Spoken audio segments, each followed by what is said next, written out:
Po deklaratat të tilla që kemi armë sekrete në Serbi, unë besoj se i shoh dhe janë si të destinuara për të përdorur edhe pak për përdorim të brendshëm politik. Për të forcuar moralin kombëtar, për ta treguar veten superior etj etj. Po gjithsesi mos harrojmë që ankthim Ballkan për një luftë mes Serbisë dhe Kosovës dhe rajonit gjithmonë ka ekzistuar dhe do të jetë. Dua të shtoj këtu një fakt që nuk është folur, pse është një informacion i kohëve të fundit, ose le të themi orëve të fundit. Të gjithë shtetet tashmë dihet që janë hedhur në treg për të marrë armë dhe për t'u pajisur me teknologji. Pjesa më e madhe e armëve që blihen sot blihen nga Ukraina. Për shkak të sprovës që ka dhënë Ukraina në luftën me Rusinë për të treguar që kush janë armët më efikase dhe më eficiente.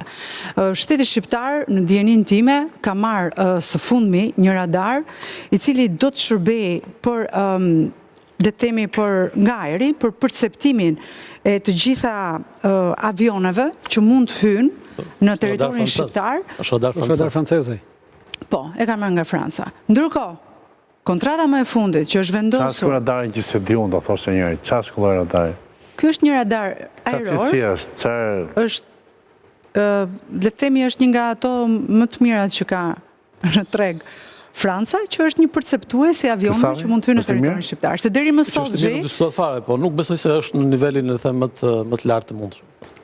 Qa përcakton nivelin e lartë? Kosto justifikon deri diku. Varet për çfarë shërben, sepse ne nuk ka përshtypjen që Shqipëria nuk do perceptoj F-35 apo F-16. Ne s'kemi raketa për t'i goditur. Po as raketat në një shteti. Ne kemi për avioni, radari që është marrë për perceptim avionësh, që hynë në territorin shqiptar, sepse deri më sot territori ajror i Shqipërisë zhi nuk është ruajtur nga shqiptarët, është ruajtur nga italianët. Edhe nga grekët. Shiko, kemi një gjë.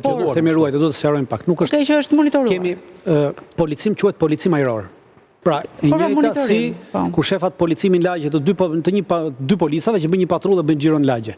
E njëjta gjë është kjo policimi ajror, por vetëm në rastet kur kërkohet nga Republika e Shqipërisë. Pra, në rast se kemi shkelje të hapësirës ajrore, kërkohet dhe ata vinë për shkak të situatës, Ministria jonë mbrojtjes si ka bërë këtë dhe një nga kontratat më të fundit që është vendosur nga Ministria jonë nëpërmjet një institucioni të ri që është në varësi të ministrisë, është edhe me izraelitët për blerjen e topave.